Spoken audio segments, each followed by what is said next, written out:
Assalamu alaikum dear students, you are all welcome. So today we will discuss about the surgical procedure of LSCS. As you already know, what do you mean by LSCS? Lower segment cesarean section. ठीक है. So इसमें जो हमने discuss किया था, हमने और discuss किया हुआ in the definition of LSCS. We had discussed the indications of LSCS and we had discussed the anesthesia of LSCS and preoperative care of the LSCS we had already discussed it. Now I am going to discuss surgical procedure of LSCS. The first point, the surgeon will choose vertical or transverse incision, vertical or transverse incision,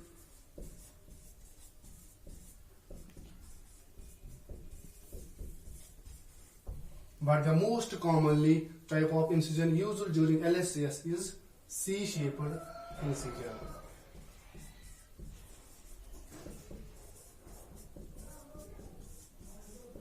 On the lower abdomen, that is 2 to 2.5 inches above the symphysis pubis.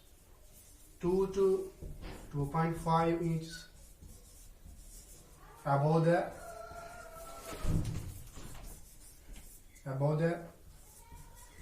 symphysis pubis.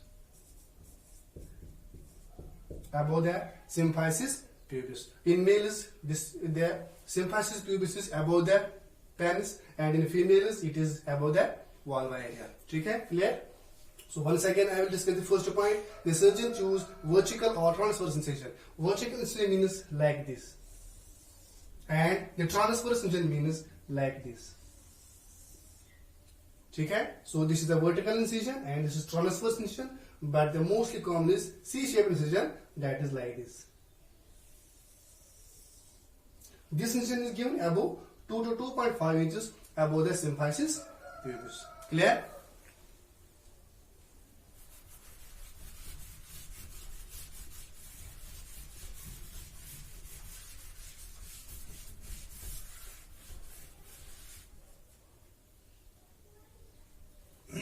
First incision is given on the abdominal layer. On the abdominal layer, the first incision is given on the abdominal layer, followed by clamping it with hemostatic forceps. With hemostatic forceps.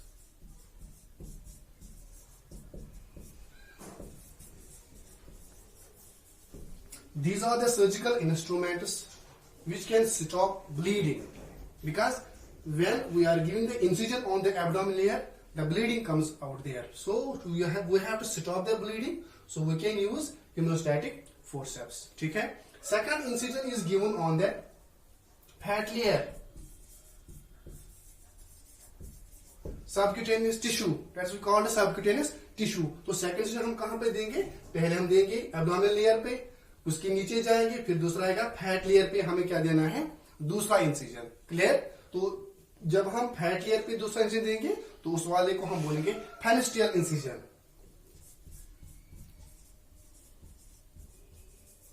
फेनेस्ट्रियल incision, उसको हम बोलते हैं फेनेस्ट्रियल incision. ठीक है. Third point जो इसमें आएगा,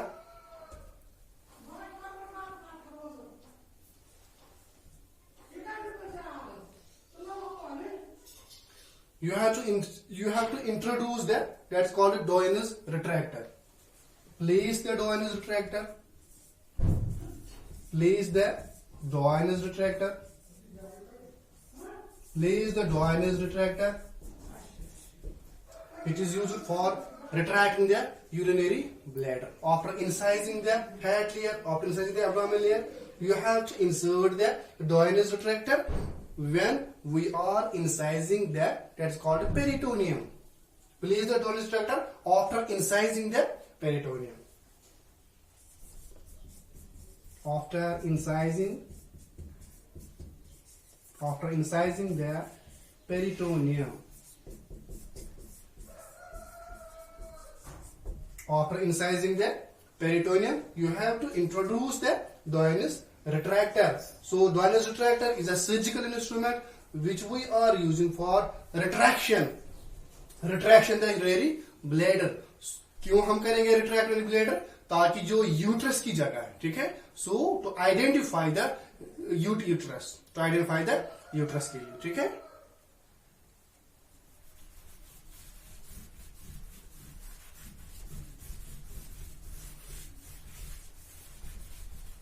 सो doll structure को हमने इंसर्ट किया, ठीक है. उसके बाद जो लूज पेरिटोनियम होगा, loose peritoneum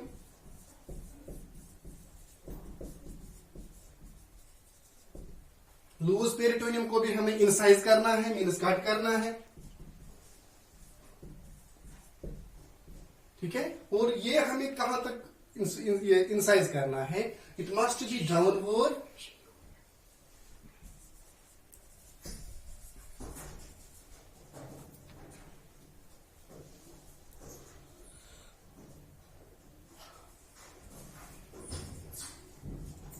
up to uterus.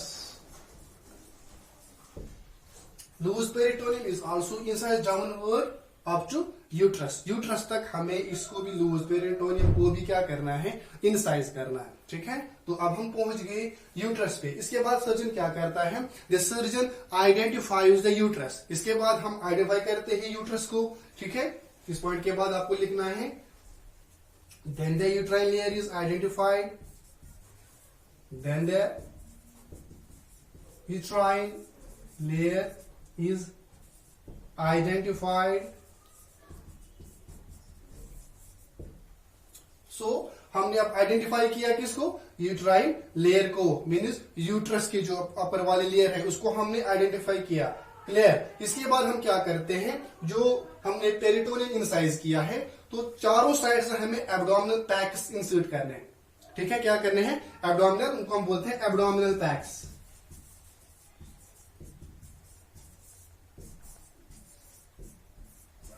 ये होते हैं एक्चुअली गॉज पैक्स, ठीक है. गॉज ये हम चारों तरफ रखते हैं, ठीक है. पेरिटोनियम की चारों साइड से हम रखते हैं. क्यों रखते हैं? to prevent the mixing of peritoneal fluid into the amniotic cavity. To prevent the mixing of peritoneal fluid into the amniotic cavity. amniotic cavity एक ऐसी कैविटी होती है जिसमें जो फीटस उसी में होता है. amniotic cavity में ही, first I will write here amniotic cavity.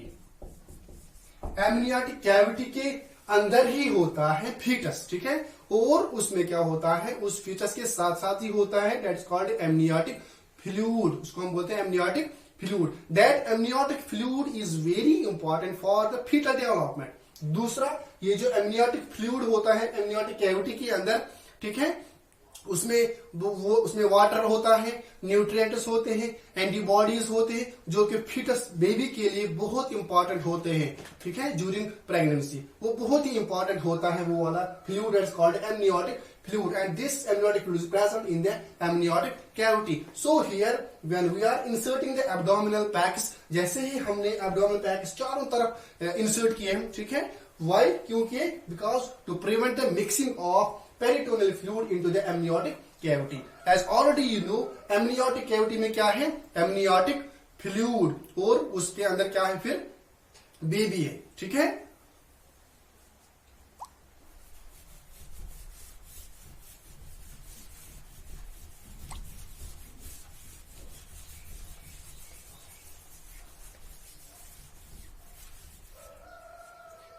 अब हमें क्या करना है?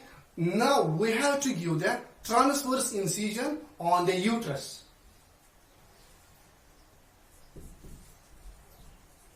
Transverse incision on the uterus. On the uterus. कितना देना है लेकिन? 3.5 सेंटीमीटर. 3.5 centimetre in length. ठीक है. सो ट्रांसवर्स इंसिजन आपको देना है. कहां पे देना है? यूट्रस की जो ऊपर वाली लेयर है, ठीक है. लेकिन कितना देना है? 3.5 सेंटीमीटर इन लेंथ, ठीक है. जैसे ही हमने इंसिजन दिया, इस इंसिजन के थ्रू ही हम जो कि हमारी फर्स्ट एंड सेकंड फिंगर होते हैं, इंडेक्स फिंगर्स होती है, the surgeon inserts through this transverse incision on the uterus, इसके थ्रू ही डालता है अंदर, ठीक है, क्लियर। फिर क्या करता है, फिर इन दो इंडेक्स फिंगर्स को सुप्लिट करता है, थोड़ा सा सुप्लिट करता है, ठीक है। This two first index and second index finger they will minimize the suppling of amniotic fluid, जो हमने अभी बोला, ठीक है। अगर हम ये नहीं इंसर्ट करेंगे तो वहां से स्प्रेड बहुत, क्योंकि एमनियोटिक फ्लूइड का प्रेशर भी बहुत ज्यादा होता है, ठीक है, सो वो बाहर की तरफ बहुत ज्यादा चला जाएगा, ठीक है, क्लियर। तो उसको बचाने के लिए हम दो फिंगर इंसर्ट करते हैं थ्रू दिस ट्रांसवर्स इंसिजन, ठीक है, तो minimize that spilling of amniotic fluid. इसके बाद हम करते हैं delivery of the head, delivery of the head of the foetus. Delivery of head हम फिर कैसे निकालेंगे, ठीक है, जो फीटस का हेड होता है वो हमें कैसे ऊपर लेना है, ठीक है, ऊपर निकालना है, कैसे निकालेंगे, जो हमने डॉयनस रिट्रैक्टर इंसर्ट किया था उसको हमें क्या करना है, रिमूव करना है। सबसे पहले हमें रिमूव करना है, remove the Doyen's retractor, remove the Doyen's retractor, ठीक है। सबसे पहले आपको रिमूव करना है डॉयनस रिट्रैक्टर, सर्जिकल रिट्रैक्टर, ठीक है। इसके बाद आपको क्या करना है, आपको स्लाइटली पुल करना है, थोड़ा थोड़ा जो फीटस का हेड होगा ऊपर ऊपर की तरफ आपको स्लाइटली लेना है, क्लियर। अगर जो हेड ऑफ द फीटस से नहीं निकल रहा है बाहर, देन आपको क्या करना है, जो सर्जन होता है वो क्या करता है, वो अपने फिंगर से रिट्रैक्शन ऑफ द यूट्रस करता है, क्या करता है, retraction by the help of fingers, दोनों साइड से जो edge of the uterus incision है दोनों साइड से क्या करेगा, रिट्रैक्ट करेगा, ताकि जगह एक्सपोज बहुत होगी और जो फीटस का हेड है इजिली हम स्लाइटली ऊपर ला सके, clear.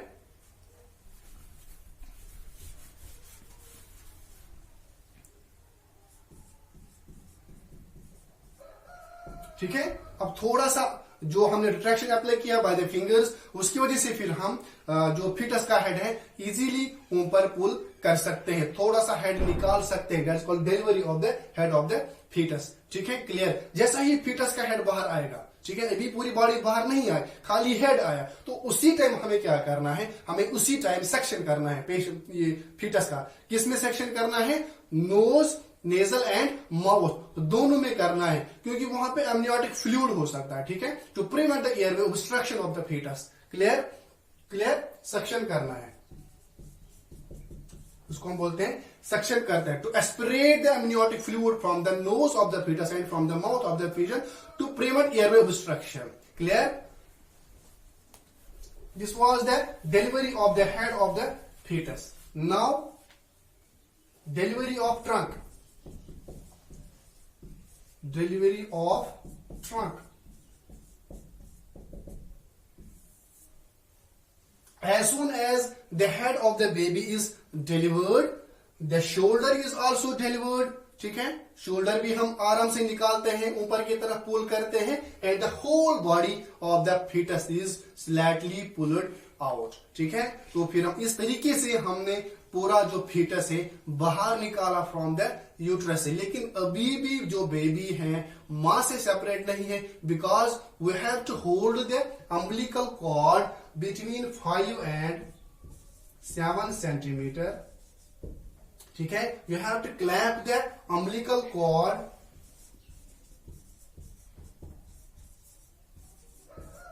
between 5 and 7 centimeter, then you have to cut. For example, if this is an umbilical cord, here we can use one forceps and here we can use one forceps to hold the umbilical cord, then we can cut here the umbilical cord. This is the connection between mother and the fetus, clear। So यहाँ पे हम cut करते हैं umbilical cord, now the baby is separated from her mother, ठीक है। तो अब हम बेबी को ले जा सकते हैं, ठीक है। तो यहां पे इस तरीके से हमने जो बेबी है उसको पूरा डिलीवर कर दिया है, ठीक है। तो इसके बाद हम क्या करते हैं, जैसे हमने अब निकाला, ये अम्बिलिकल कॉर्ड भी कट हमने किया है, ठीक है। इसके बाद हम क्या करते हैं, इसके बाद हम करते हैं आईवी एडमिनिस्ट्रेशन ऑफ ऑक्सीटोसिन। हम माँ को एक इंजेक्शन लगाते हैं जिसको हम बोलते हैं IV administration of oxytocin. Oxytocin, it is a hormone which is secreted by the posterior pituitary gland. ठीक है, this hormone is very important during it's very important for contraction of the uterus. It is important for contraction of uterus. It is important for contraction of uterus. ठीक है, तो यही injection हम करते हैं. IV administration of oxytocin use for contraction of uterus. कितना देते हैं हम? 20 मिलीग्राम. 20 मिलीग्राम एक इंजेक्शन हम करते हैं, वो लेकिन करते हैं इंट्रावेनस, नॉट आईएम. क्लियर? तो इसके अलावा हम एक और करते हैं आईएम, इंट्रामस्कुलर और intravenous. That is called Methergine. 0.25 milligram. ठीक है, वो भी हम इंसर्ट करते हैं, वो भी हम एडमिनिस्टर करते हैं. किसमें? मां में. क्लियर?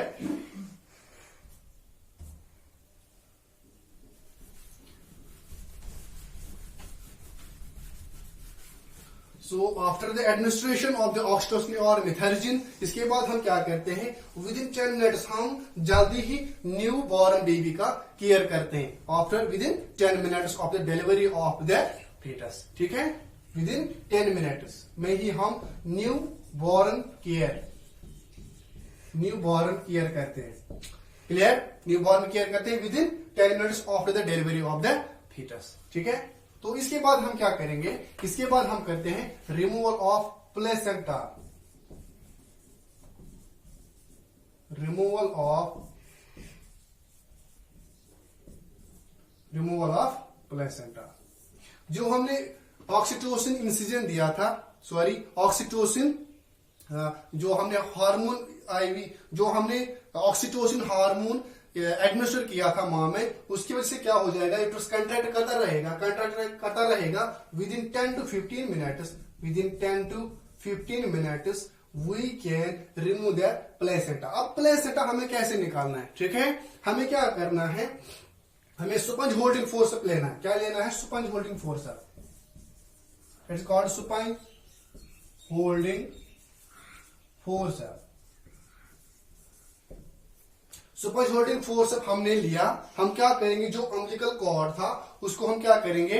हाँ, इसी में ही एनसर्कल करवाएंगे, इस फोर्सअप में, स्पंज होल्डिंग फोर्सअप में ही. ठीक है, फिर हम क्या करेंगे? With the help of that's called uterine crate. उसको हम बोलते हैं यूटेराइन क्रेट.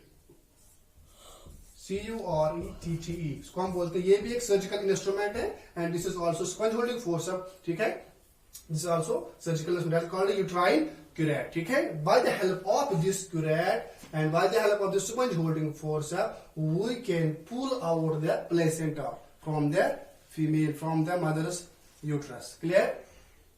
तो इस तरीके से हमने निकाला placenta.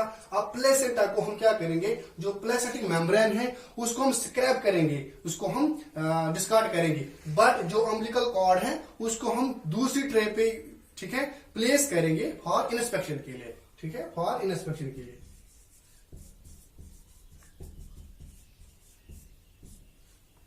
Clear?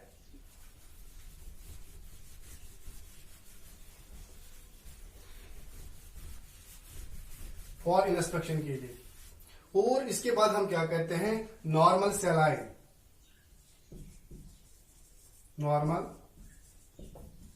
सेलाइन is introduced into the uterus for cleaning of the uterus. ठीक है, इसके बाद हम नॉर्मल सेलाइन इंसर्ट करते हैं यूट्रस में और हम इस तरीके से पूरा क्लीन करते हैं यूट्रस. अगर इसमें कुछ एमनियोटिक फ्लूइड होगा या और ब्लड होगा, क्लॉट्स होंगे, ठीक है, ब्लड क्लॉट्स, वो भी हम bye the help of after inserting this normal saline bye the help of suction machine we can take it all the out, so we can this way we can clean the uterus of the mother. ठीक है, now what we have to do, we have to do the sutures of the uterus and abdominal layer.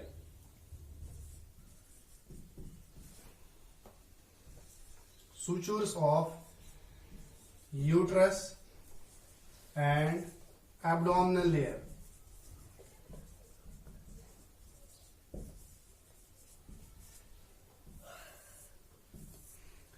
ठीक है। अब तो क्योंकि अब हमने foetus भी बाहर निकाला, ठीक है, और यूट्रस भी हमने क्लीन किया है।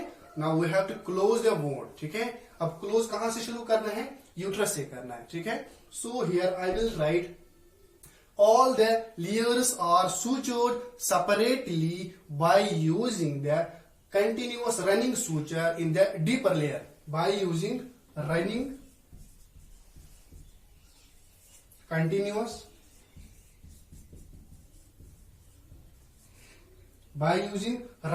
continuous suture on the deeper layer, layer, ठीक है। लेकिन कौन सा वाला सूचर मैं करूंगा? यूट्रस पे इस्तेमाल। दैट्स कॉल्ड एब्जॉर्बेबल सूचर, जिसको हम बोलते हैं for example catgut, vicryl. Mostly we are using catgut. Example is catgut.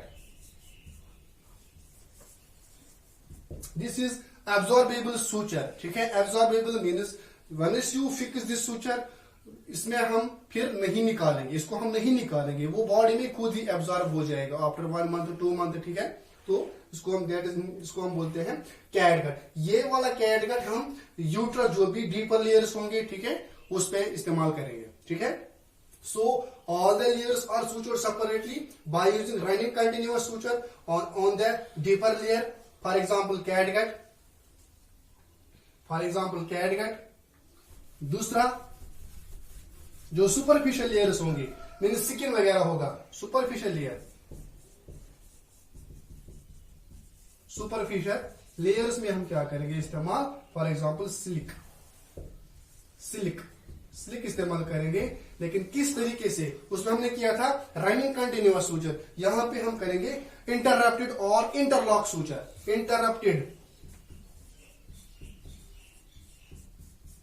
इंटररप्टेड और जिसको हम बोलते हैं इंटरलॉक सूचर, ठीक है। फॉर एग्जांपल मैं दिखा दूंगा, अगर इसको हमें सूचर करना होगा, यहां से हमने इंसर्ट की नीडल, तो फिर करेंगे continuously. That's called running continuous suture. अब दूसरा था इंटररप्टेड, तो इसमें हम ऐसे नहीं करेंगे। इसमें हम करेंगे, यहां पे हमने एक सूचर इंसर्ट किया, फिर उसको काटना पड़ेगा, फिर यहां करना होगा, थोड़ी सी स्पेस को ऐसे ही रहने देना है, फिर यहां पर हमें करना है, फिर यहां करना है, और इसी तरीके से हमें इसको क्लोज करना है। इस जगह हमें नहीं करने हैं सूचर। दैट्स कॉल्ड इंटररप्टेड और इंटरलॉक सूचर।